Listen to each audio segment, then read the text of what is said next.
దూరంగా నెట్టివేయబడి తరతరాలుగా ఎన్నో విధాలుగా సామాజిక పీడనకు సాంస్కృతిక వివక్షతకు గురై విద్యకు ఉనికికి ఊరికి వెలుగుకి దూరమై పశువుల కన్నా హీనంగా బ్రతుకుతున్న వారిని ఉద్ధరించడానికి ఏప్రిల్ 11, 1827 సంవత్సరంలో మహారాష్ట్రలో జన్మించారు జ్యోతిరావు ఫూలే. ఫూలేని శూద్రుల అతిశూద్రుల ప్రవక్తగా, మహర్షిగా, మానవతావాదిగా, అనాసక్త కర్మయోగిగా, క్రాంతి దర్శకునిగా, న్యాయ సాధనలో మహాసాహసుకునిగా పేర్కొన్నారు.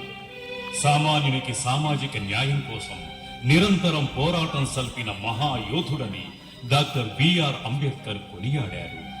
ఫూలే జీవితం ఒక ఉత్తుంగ తరంగంగా, సంస్కరణే ధ్యేయంగా, శూద్రుల సామాజిక దుస్థితిని, వారి మానసిక దాస్యాన్ని పటాపంచలు చేసే చైతన్య ప్రేరకంగా సాగింది. అంత గొప్ప చైతన్యమూర్తి పుట్టి కళ్ళు తెరిచింది ఒక మారుమూల కుగ్రామం అంటే ఆశ్చర్యమేస్తుంది. చివరి పీష్వాల కాలంలో పరిపాలన అధ్వాన్న స్థితికి చేరుకుంది. పెద్ద పెద్ద ఉద్యోగ అవకాశాలు, శిక్షల్లో మినహాయింపు, పన్నుల్లో కోత వంటి సౌకర్యాలతో పాటు పంచభక్ష పరమాన్నాలు బ్రాహ్మణులకు లభిస్తుంటే బీద, మధ్యతరగతి రైతులు, రైతు కూలీలు, ఇతర వృత్తులకు చెందిన శ్రామిక వర్గాలు తిండికి లేక అల్లాడేవారు.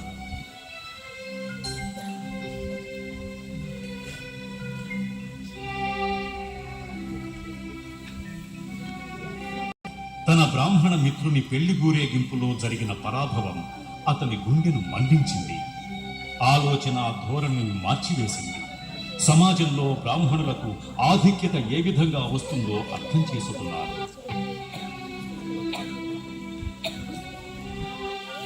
శూద్రకులంలోకి నీకు బ్రాహ్మణులతో కలిసి నడిచే అర్హత లేదని తెలియదు?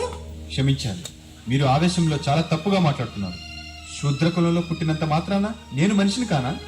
నేను మీలాగే చదువుకున్నాను, మీతో కూడా సమానంగా ఈ ఊళ్ళోనే జీవిస్తున్నాను. ఎంత అహంకారం రా నీకు!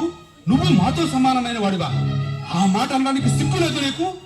ఎన్ని జన్మలెత్తినా నువ్వు మాతో సమాన స్థాయికి రాలేవు. ఇక్కడి నుంచి. అదే ఎందుకు వెళ్ళాలి అని అడుగుతున్నాను.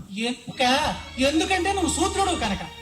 నలుగురు కలిసి ఆనందంగా జరుపుకునే ఈ వేడుకలో కులాల ప్రస్తావన తీసుకురావడం మీ వంటి వారికి తగదు. మాకే నీతులు ఇస్తున్నావా? కాదు, వాస్తవాన్ని గుర్తించమంటున్నాను. ఆ భగవంతుని సృష్టిలో అందరూ సమానులే. అలాగా అలాగైతే ఆ భగవంతుడితోనే కలిసి తిరుగు, మాతో కాదు. వెళ్ళా.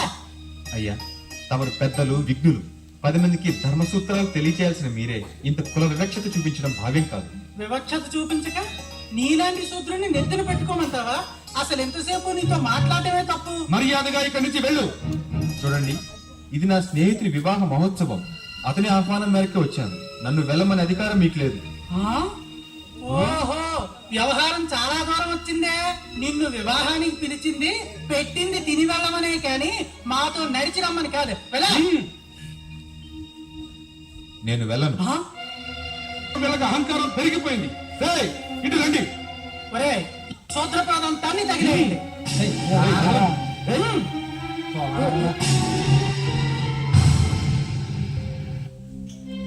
విద్య ఒక్కటే మిగతా సమాజం నుండి వారిని వేరు చేసి ఆధిపత్యపు సింహాసనం మీద కూర్చోబెట్టున్నట్టు పూలే గ్రహించారు.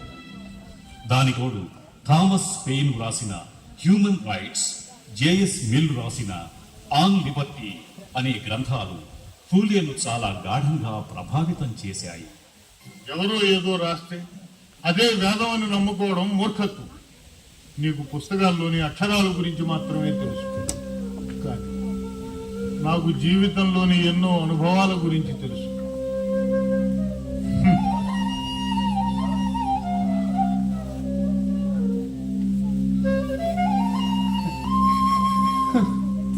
దాంతో అంతవరకు అక్షరానికి అవకాశానికి దూరమై అజ్ఞానాంధకారంలో పడి కొట్టుమిట్టాడుతున్న ప్రజల్లో అక్షర జ్యోతులు వెలిగించాలనుకున్నారు.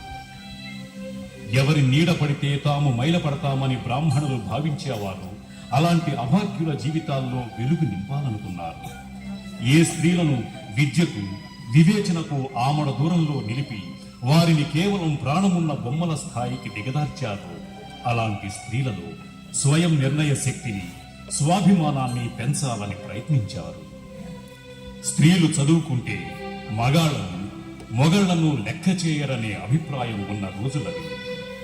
కాళ్ళకి చెప్పులు వేసుకోకూడదు, గొడుగు వేసుకోకూడదు, మగాళ్ల ఎదురుగా నిల్చోకూడదు, వీధుల్లో నడవకూడదు. ఇలా ఎన్నో ఆంక్షల మధ్య స్త్రీ నలిగిపోతున్న అవస్థ అది. ఆ అవస్థ నుండి స్త్రీని విముక్తి చేయాలని గట్టిగా సంకల్పించారు పూలే. తదనుగుణంగా అట్టడుగు వర్గాల కొరకు, స్త్రీల కొరకు పాఠశాలలను స్థాపించారు. భార్య సావిత్రిబాయికి అక్షరాలు నేర్పి ఆమె చేత ఇతర స్త్రీలకు చదువు చెప్పించారు. ఆ విధంగా సావిత్రమ్మ భారతదేశంలో మొట్టమొదటి మహిళా ఉపాధ్యాయురాలయ్యారు. ఈ విద్యాదాన మహాయజ్ఞానికి ఛాందస్సులు ఎన్ని అవాంతరాలు కల్పించాలో అన్నీ కల్పించారు. అర్థం లేని మూఢాచారాలతో స్త్రీ స్వేచ్ఛని హరించడం మరో మంచి పనా? ఆ? అంటే అంటే ఏమిటే నీ ఉద్దేశం? నీలాగే మానవాళ్ళకు కూడా స్వేచ్ఛనిచ్చి ఊరి మీద కుదిరేయమనే? విన్నారటయ్యా దీని ప్రాలాపనలు. దీని మాటలు వింటే మీ ఆడవాళ్ళు మీతో సంసారాలు చేస్తారా? దీనిలాగే బరి తెగించి తిరగరు. దీన్నిలాగే వదిలేస్తే మొత్తం స్త్రీ జాతిని నాశనం చేస్తుంది. నీ జన్మ తగలడా? ఇది ఒక ఆర్జన్మే. మొత్తం ఆడజాతిని నాశనం చేయాలని చూస్తున్నావు కదే పాపిస్తుదానా?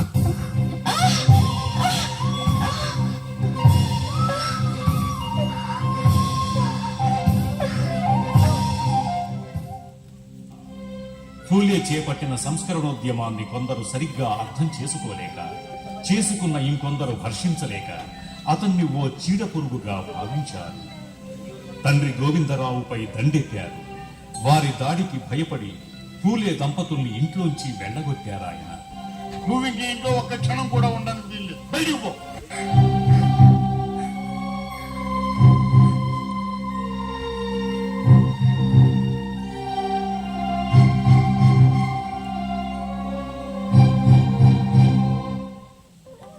అయినా ఇటువంటి చైతన్య ప్రవాహం ఏ విధంగానూ ఆగదు. కొత్త మార్గాన్వేషణలో ముందుకు సాగుతుంది. కాలగమనంలో జీవితం నేర్పిన అనుభవాలతో పూలే రెట్టించిన అంకితత్వంతో తన విద్యా వ్యాప్తి ఉద్యమాన్ని కొనసాగించారు.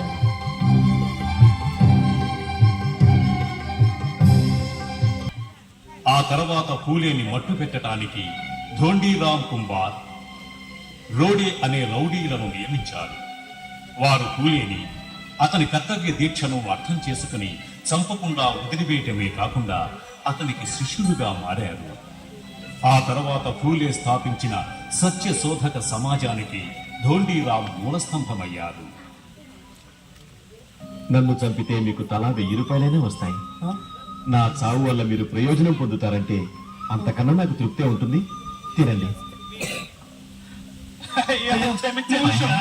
లేవండి లేవండి.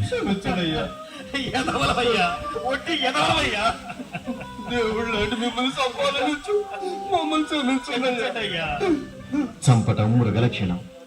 ఆకలి పేదరికం మనిషిని మృగాన్ని చేస్తుంది. ఇందులో మీ తప్పేమీ లేదు. రండి, భోంచేయండి.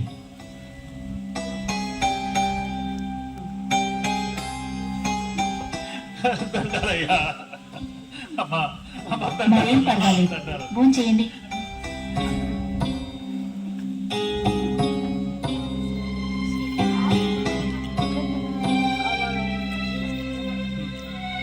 ఫూలే స్త్రీల కొరకు తన జీవితాంతం ఓ ప్రత్యేక శ్రద్ధను కనపరిచారు. విధవల కొరకు, మోసాలకు గురైన స్త్రీలకు పుట్టే బిడ్డల కొరకు ప్రత్యేక ఆశ్రమాల్ని నెలకొల్పారు. ఫూలే దంపతులకు పిల్లలు కలుగలేదు. తన సొంత మామగారే వచ్చి మళ్లీ పెళ్లి చేసుకోమంటే ఆ పని సావిత్రి చేస్తే మీరు హర్షిస్తారా? పురుషునికో న్యాయం, స్త్రీకి ఒక న్యాయమా అని ప్రశ్నించిన ధీరోదాత్తుడు. బాగున్నారా మా? మా వేసుగ్గానే ఉన్నా గాని నేను చెప్పిన దాని గురించి ఏం ఆలోచించావు? దేని గురించి?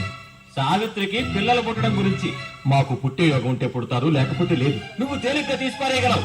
యువతలు మీ నాన్న మంచాన పడ్డాడు. సత్యం ముందు మనవడు కావాలని ఆశ ఉంటుందా ఉండదా? ఒక్క మనవడు కాదు, మా అనాథాశ్రమంలో బోల్డు మంది పిల్లలున్నారు. వాళ్ళంతా మనవలు మనవరాళ్లే. మీరెంత ప్రేమతో పెంచినా వాళ్ళు మీ సొంతం కాదు. వాళ్ళు ఎప్పటికీ పరాయి వాళ్లే. అయితే మమ్మల్ని ఏం చేయమంటారు? దీనికి పిల్లలు పుట్టే యోగం లేదు కాబట్టి నువ్వు మళ్ళీ పెళ్లి చేసుకో. మామయ్య, ఆమెకు తండ్రి అయ్యుండి ఈ మాట ఎలా అనగలిగాం? ఈ గొడ్డు మోతుకి తండ్రిని కాబట్టి అనగలిగాను. దీనికి ఇంకా పిల్లలు పుట్టరు. హాయిగా ఇంకొక పిల్లని పెళ్లి చేసుకుని వంశాన్ని నిలబెట్టుకో. నిస్సంతగా మిగిలిపోయి ఉన్న మన వర్గంలో పడి అక్కడే మిగిలిపోకు. ముందు బయటికి నడు. అయ్యో ఏమండి, ఆగండి. వింటున్నా వాయు మాటలు? మూర్ఖుడిని నేను కాదు, నువ్వు పరమ మూర్ఖుడివి. భార్యలో లోపం ఉన్నప్పుడు మరో భార్యను చేసుకోవడం నేరమా? పోనీ చెప్పు, నేను అన్నదానిలో తప్పే ఉందా? లోపం ఆమెలోనే ఉందని ఎందుకు అనుకుంటున్నారు? నాలో కూడా ఉండొచ్చు కదా. అప్పుడు సావిత్రిని మరొకరికిచ్చి పెళ్లి చేస్తారా? అబ్బబ్బబ్బబ్బా! ఇంత ఘోరమైన మాటలు మాట్లాడడం నీ మొగుడి తప్ప మానవ మాత్రం వల్ల కాదు. ఇన్నాళ్ళు సమాజం సమస్యలు సంస్కరణలు లాంటి మాటలు చెప్పి నువ్వు తిక్క తిక్క వేషాలు వేసినా నేను పన్నెత్తి మాటలు లేదు. ఆఖరికి నీ పిచ్చి ముదిరి భర్త బతికొనగానే భార్యకి మరో పెళ్లి ప్రస్తావన తెచ్చావంటే నువ్వు బాగుపడవు. ఇక్కడ అందరినీ బుకాయించేసి గొప్పవాడి అయిపోవచ్చు. కానీ నీకు అక్కడ తప్పదేమనుకుంటున్నావో? మళ్ళీ మళ్ళీ చెప్తున్నాను, నీకు అక్కడ తప్పదు, తప్పించుకోలేవు. అయ్యో నాన్న.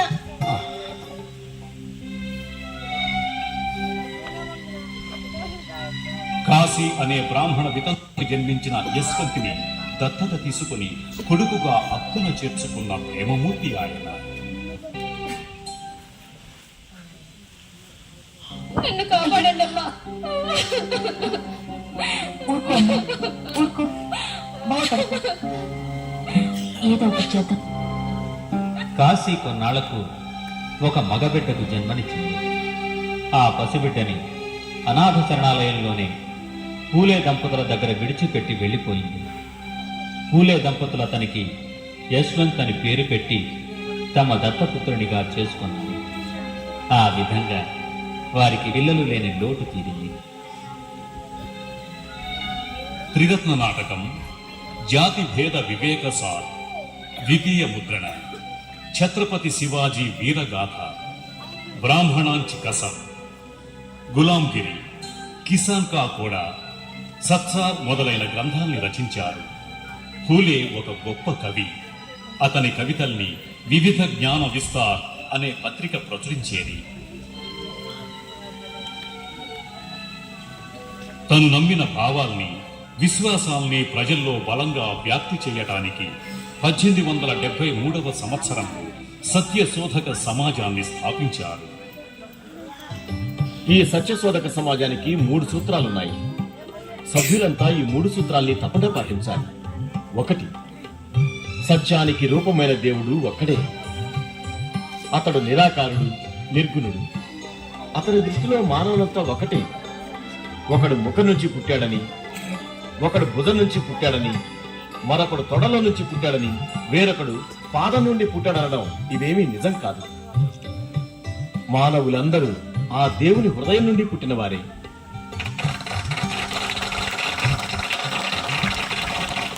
ఇక రెండో అంటే ప్రతి మనిషికి దేవుని పూజించే అధికారం, హక్కు ఉన్నాయి.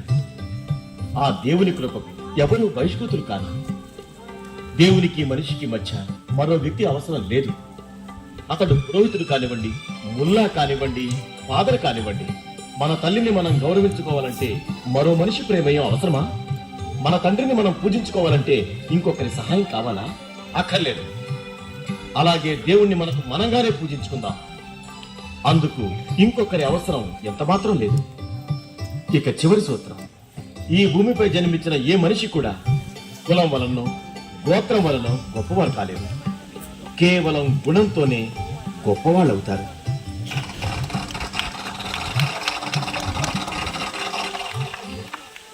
భారతదేశంలో ప్రధానమైంది కుల సమస్య. బ్రాహ్మణ చట్టానికి అవతల నిజమైన సమాజం ఉందని, అది దట్టమైన చీకటిలో మునిగి ఉందని గ్రహించారు పూలే. చీకటి నుండి ఆ శ్రమజీవుల్ని విముక్తి చేయటానికి అలుపెరుగని పోరాటం చేశారు. దేశం అనే దేహానికి శూద్రులు ప్రాణం, రక్తనాళాలు వంటి వారని నమ్మిన వ్యక్తి ఆయన. ఏమైందమ్మా? ఏతుంది ఈ చెరువులో నీళ్ళని కాజేయడానికి వీళ్ళంతా కట్టకట్టుకుని మరి పడవలతో వచ్చారు. వీళ్ళు ముట్టిన నీళ్ళు మనం తాగుతాము. అందరినీ పట్టుకొని తల్లి తగిలేయండి. ఏమైంది? ఏం జరిగింది? ఏం జరుగుతుంది నాయన? మీలాంటి వాళ్ళు ఉన్న భూమి మీద ఏమైనా జరుగుతుంది. మా చెరువులో నీళ్లు దొంగిలించడానికి వచ్చారు. ఇదంతా నీ వల్లే. వీళ్ళంతా నీళ్లు చూసుకునే రెచ్చిపోతున్నారు. అయ్యా, పొద్దున్న నుంచి నీళ్లు లేక మా ముసలి ఆయన కళ్ళు తిరిగి పడిపోయాడయ్యా. అయితే మా చెరువులో నీళ్లు ముట్టుకుంటారా? ఎంత పొగరే మీకు? ఒళ్ళు ఊనే చేస్తాం, జాగ్రత్త. పూనం కాదయ్యా, మా ప్యానెల్ తీసేయండి, కానీ ఓ గుక్కె నీళ్ళు ఇప్పించండి అయ్యా. లేక గొంతు ఎండిపోతుంటే గుక్కె నీటి కోసం వచ్చాం. మేమేం పాపం చేశామయ్యా? మీకు ఆ బాధ అక్కర్లేదు. మీ అందరికీ నీళ్లు నేనిప్పిస్తాను. వాళ్ళ నా చెరువు దగ్గరికి తీసుకొస్తే వాళ్ళను మిమ్మల్ని చంపి ఆ చెరువులో పడేస్తాం, జాగ్రత్త. మీకంత శ్రమ అక్కర్లేదు. ఈ ఊళ్ళో మాంగులు, మహర్లు ఈ రోజు నుండి ఈ చెరువులో నీళ్లు తాగుతారు. దానికి మీరు అడ్డుపడితే చచ్చి చెరువులో పడతారు. జాగ్రత్త. రండి.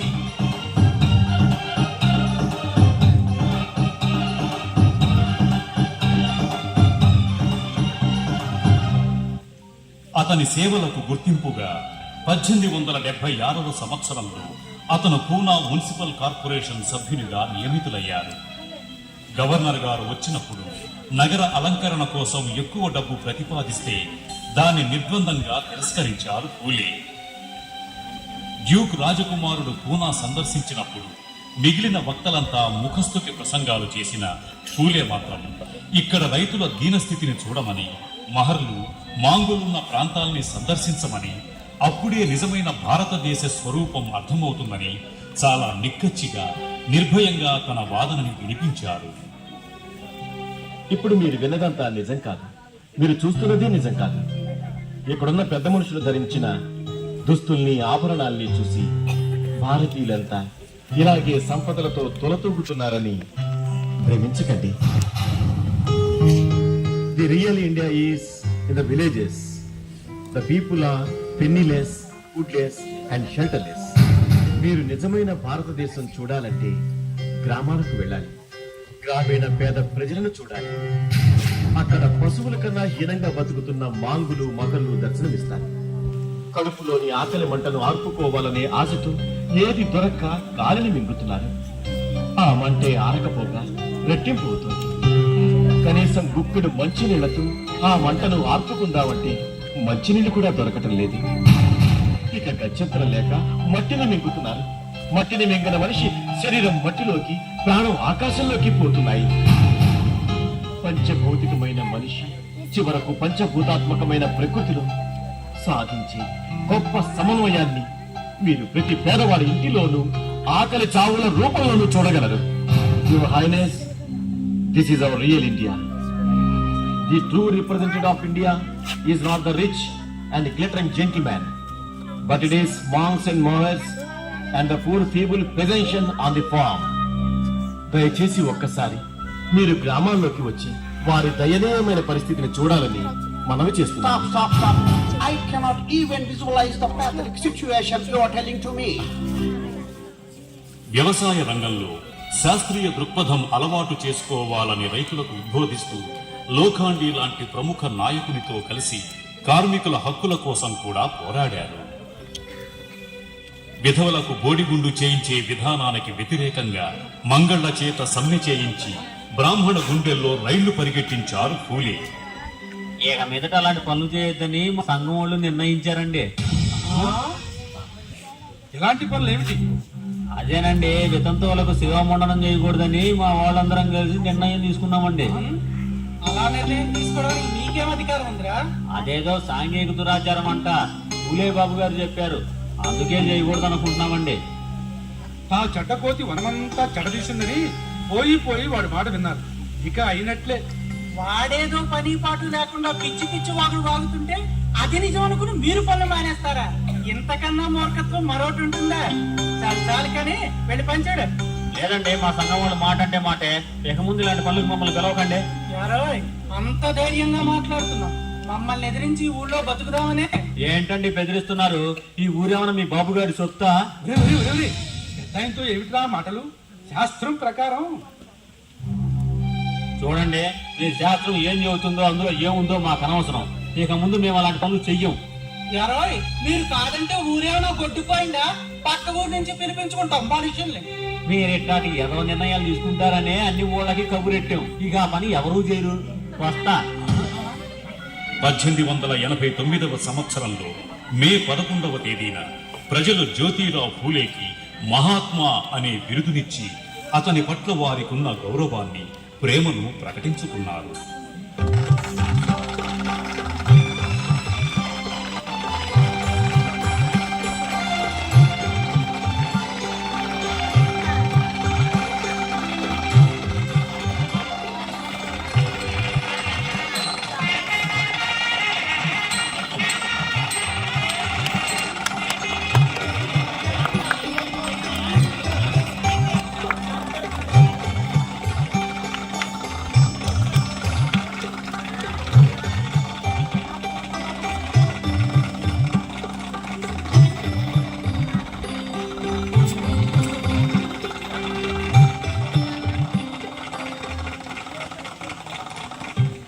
ఏ ఆలోచన సాంప్రదాయ సరిహద్దుల్ని దాటి నవీన భావాన్ని వెదజల్లుతుందో అది ఖచ్చితంగా ఇప్పుడున్న సమాజాన్ని మార్చి తీరుతుంది.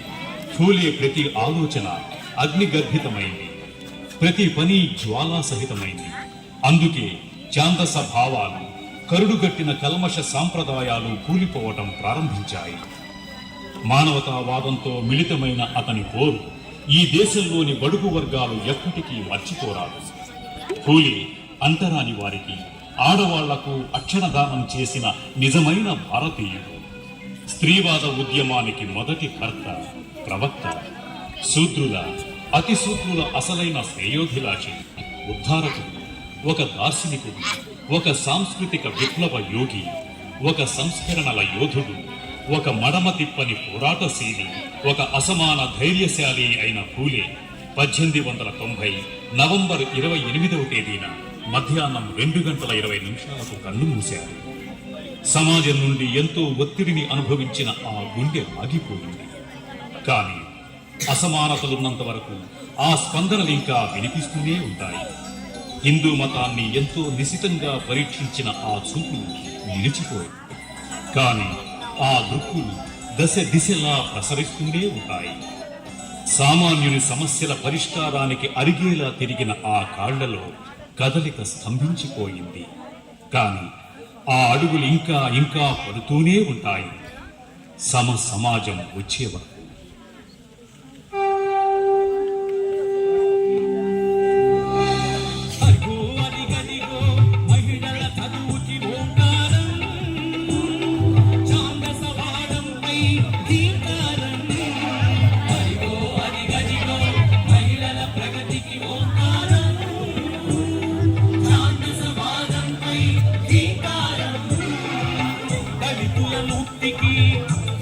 విముక్తికి పూలే పూరించిన తొలి